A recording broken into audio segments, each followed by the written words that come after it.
Azərbaycanın enerji diplomatiyası Cənub qaz dəhlizi fonunda özünün ən yüksək pilləsinə qədəm qoyur. Yeni enerji damarının işinin stimullaşdırılması və yaşıl enerji layihələrinin uğurlu icrası Azərbaycanı bərpa olunan enerji üzrə rəqabət qabiliyyətli ölkəyə çevirir. Dəhlizin təməli 20 sentyabr 2014-cü ildə qoyulub. Bugün rəsmi Bakının gündəliyində Cənub qaz dəhlizinin uğurlu istismarı, inkişafında tərəqqi və növbəti addımlar mövzusu hakimdir. Hədəf isə dəhlizin potensialının gücləndirilməsidir. Ölkəmizdə mövcud olan məqsədyönlü enerji layihələrinin nəticələri dəhlizin genişləndirilməsi ilə təbii qazın Avropaya çatdırılmasına nail olunması üçün münbit zəmin yaradır. Bu mənada Avropa İttifaqının da məqsədləri diqqət çəkir. Cənub qaz dəhlizi Alyans və onun qonşu ölkələri üçün qaz təchizatının şaxələndirilməsinin mühüm marşrutunu təmsil edir. Bu mənada Avropanın Rusiya tədarükünü tamamilə dayandırmaq istəyi aktuallaşır. Avropa İttifaqı bərpa olunan enerji və metan emissiyalarının azaldılması sahəsində əməkdaşlığın gücləndirilməsində də rəsmi Bakı ilə əlaqələrin möhkəmləndirilməsində maraqlıdır. Qeyd edək ki, Cənub qaz dəhlizi Şahdəniz qaz kondensat yatağının istismarının ikinci mərhələsini həyata keçirməyə imkan verəcək. Nəticədə hasil ediləcək təbii qazın genişləndirilməsi Cənubi Qafqaz qaz boru kəməri, Trans-Anadolu boru kəməri və Trans-Adriatik boru kəməri vasitəsilə ilkin olaraq Türkiyəyə və Cənubi Avropaya ixrac ediləcək. Türkiye açısından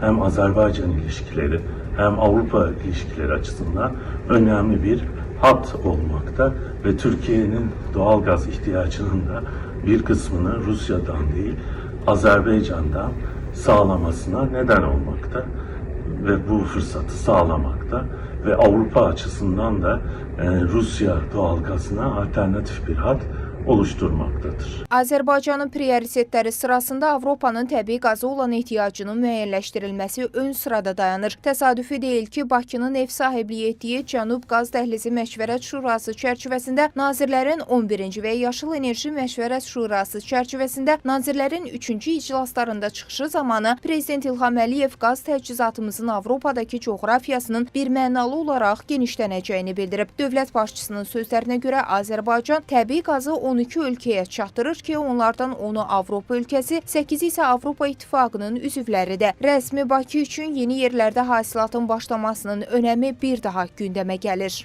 Cənub qaz dəhlizinin indiki ötürmə gücü 21-22 milyard kubmetrdir ki, Azərbaycan hal-hazırda bu boru xəttinin tam istismarını həyata keçirir. Yəni boru xətti ötürmə gücü çərçivəsində tam olaraq istismar edilir. Amma Cənub qaz dəhlizinin həmin o 2022-ci ildə imzalanmış memorandumda da razılaşdığı kimi Cənub qaz dəhlizinin həcmini 10 milyard kubmetrə artırılması qərarına gəldi. Yəni 31 milyard kub, indiki 21-22 milyarddan 31-32 milyard kubmetrə qədər Cənub qaz dəhlizinin ötürücü gücünün artırılması və bu kontekstdə birbaşa TAP layihəsi ilə indi 11-12 milyard kubmetrlik qaz ötürməsinin 21-22 milyard kubmetrə çatdırılması nəzərə alındı. Artıq ölkəmiz qaz paylama şəbəkəsinin yaradılmasında bəzi Avropa ölkələri ilə birgə fəaliyyət göstərir. Zeynəb Mirzəyeva, Real.